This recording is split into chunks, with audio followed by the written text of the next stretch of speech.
Hello ladies and gentlemen, it's Rosemary and today I've actually come back for a rant. Yesterday my husband rescued a very tiny little baby bird from one of my cats actually. Actually got it out of the cat's mouth. And I've managed to keep it alive overnight, and he's a right little fighter. And today I phoned a rescue centre and asked them to come and take it because I don't know anything about little baby birds.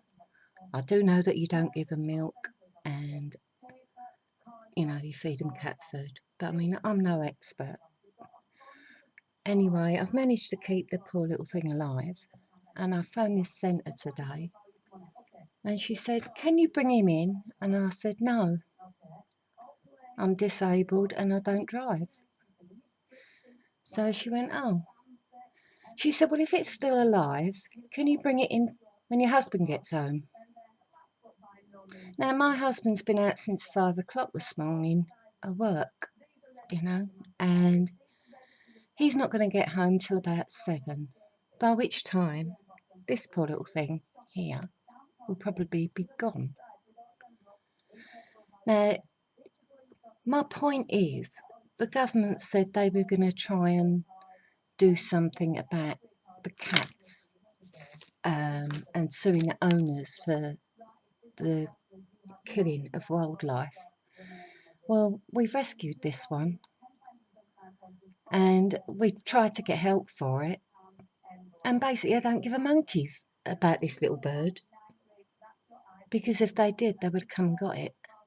It was in the cat's mouth. It's got a couple of little bites on him which apparently can cause septicemia, and it needs treatment.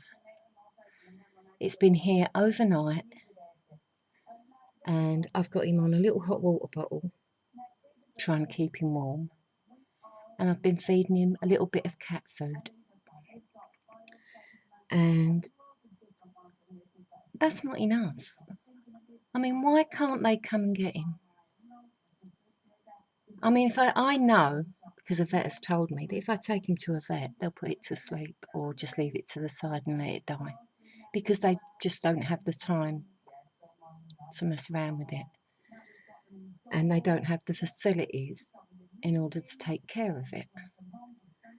And yet the rescue centre does have the facilities, and they can't be bothered to come and get it. So, isn't that basically pissing in the wind as far as the government's concerned about suing owners, which is bloody impossible? What they can do is stick cameras on cats and say, right, your cat did this. We're going to sue you. They're going to put little, what they call them ankle bracelets on kids. What they call them? When they get them tagged, so they know troublemakers. Stick one on a cat and say, your cat's a troublemaker, it did this. This is what cats do. Anyway, I thought I'd show you this. This is little Adrian Beaky. He's in there, look. I put some little feathers in there to help keep him warm and make him a little bit more comfortable. I don't think you can see him. He's just, there he goes. He's just the tiniest little thing. There he is. And he hasn't got a feather on his body. He really is a little baldy. And I've named him Adrian Beaky. But you're supposed to feed these little birds every 10 to 15 minutes, all day and all night. Now, there's no way I can keep that up. I'm epileptic for a start, and if I go without sleep, I can have not just a fit, I actually stop breathing when I black out. And if that was to happen while I was here alone, then chances are me or the bird ain't going to wake up. So, what am I supposed to do with this little guy? He's such a fighter. I really thought he'd be dead by today. And he's still going strong. But, you know, I mean, he needs to be in an incubator. I don't have one of those. He needs to be treated for the bites. I don't know what he needs. He needs special protein formula that they feed these little birds. I don't have that. And like I said, I can't feed him all night long. Every 10 minutes. It's ridiculous. I mean, at these centres, they've got the facilities and the know-how and whatever. I don't have that. So I think this little chap's screwed. And it's a shame because look, you can see he's a very strong-willed little guy. And he deserves to live. He really does. And I feel so sorry for him. I mean, I can't put him back in the nest because the cat came over the back fence with him, so I don't actually know where he came from. And if you look on the internet, there's little bits of information that say put him in a little ice cream container, empty of course, and tie it up in a branch of a tree, and the mother or parents will come get him. Which is fine if you know where it came from. I mean, there's a lot of gardens over the back from where we live. He could have come from anywhere. And the chances of him finding his family again are very remote. And like I said, I'm disabled. There's no way I can get up a tree. And my husband's too old. So, yeah, it's a shame.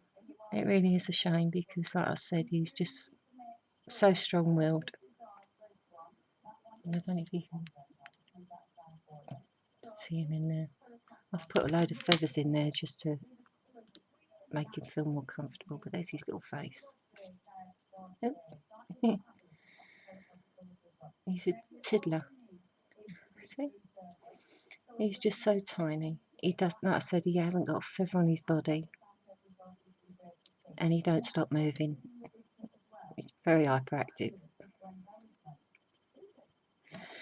Anyway, so you know, what am I supposed to do with him? That's what I want to know. You know, I've got him on a hot water bottle. I'm trying to keep him warm. I've tried feeding him cat food. Other than that, no idea. No, I'm waffling. Yeah. So, but then again, what can you expect from a government that expects people that are dying of cancer to get a job?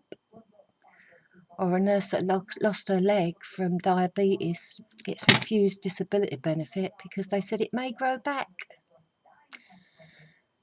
Yeah. But then again, that's the sort of society we live in today. So, anyway, I'm rambling. I'll speak to you later, ladies and gentlemen, when I'm in a better mood. I'm just a bit angry about this because it's just not fair. I mean, the societies are there supposed to help them, and basically they won't come get him. You know, I mean, my husband's not, like I said, the time he starts driving back from London, if he gets home before 8 o'clock, it'd be a miracle. I doubt if this centre's going to be open after that, or before that. It'd probably shut at 6. And yeah, it's not right. Anyway, thanks for listening, and I'll see you soon. Bye, everyone.